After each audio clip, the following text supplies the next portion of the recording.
Welcome to Deco Guide, the only app designed to help you navigate your college and career journey in the quickest and most affordable way.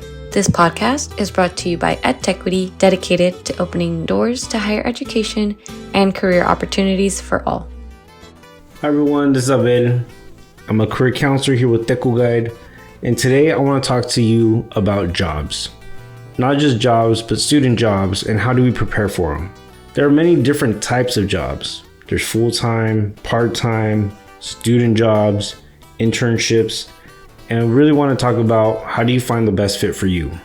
We're going to break down the different types of jobs that are available, some of the pros and some of the cons, so that way you can make a better decision about which one is the right fit for you. Also, we're going to talk about how do we prepare for these jobs and what are some of the requirements. A full-time job means you're going to be working for about 40 hours. You're going to be on contract with the employer. The employer in exchange is going to pay you a certain amount per hour or by salary.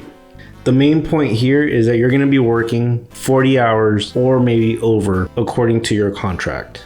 At this point, there may not be too much flexibility if you need time off, if you need to turn in an assignment, if you have an exam coming up, but this could be very helpful if you need to pay bills, pay rent, if you have any responsibilities.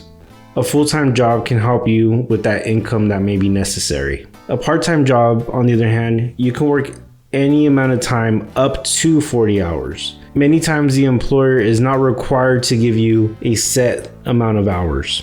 You may have an agreement where you work a certain amount of hours, say up to 40 hours, but it is not a requirement. A part-time job can be helpful in getting that income that is necessary without the 40 hours of commitment time.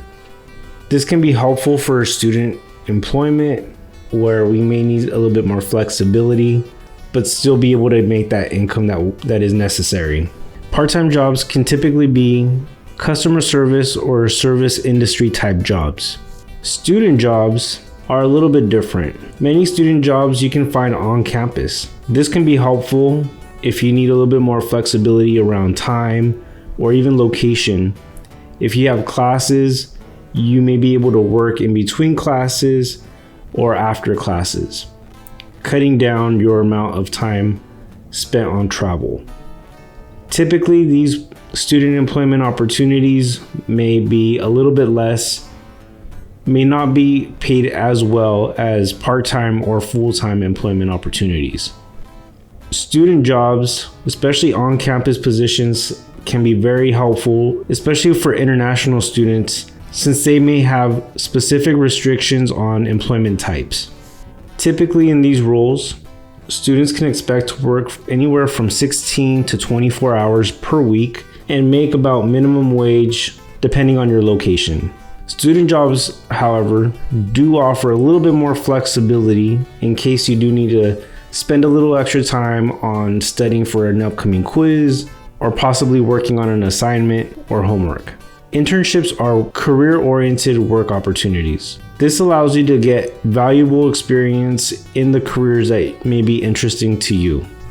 It can be helpful in building your network and could also help you get your foot in the door for some full-time employment after graduation. Internships are especially recommended during junior year, senior year, so that way by the time you graduate, you already have a year or two of experience that you can highlight on your resume. Internships typically will allow from anywhere from 16 to 24 hours per week, and many times these will also be paid about minimum wage or above minimum wage pay range. This can also change. This can also vary if you are in a grad program or have additional experience that you can leverage for additional pay. So there it is. There's 4 different types of work opportunities. All have their own unique pros and cons. All of them can be helpful in building your work experience to put on a resume. Typically, to get a job, it could be anywhere from the full-time job, part-time job, internship, or student jobs. You may still have to build a resume, cover letter, or any other document that may be required. When seeking these job opportunities, be sure to really carefully look at the job description. Here you will find all the necessary information required to apply to these positions, including like which kind of documents are required, like your resume, cover letter, schedule, letters of recommendation. Before applying, be sure to reach out to a career center counselor and they can help you build your resume or any of those documents that we had mentioned. Also, they can help you build your strategy on gaining experience, including seeking out volunteer work or highlighting specific work experiences on your resume to really make you stand out during the application process. All right, everyone. Thank you all for listening. My name is Abel. Be sure to seek out some support from the Career Center at your college and university. They can help you build your strategies on how to seek these employment opportunities, as well as how to apply to these positions. Again, your Career Center can help you out building your resume, your cover letter, as well as help you practice for your interviews so you can be more successful during your application process. Thank you all for listening. Good luck out there.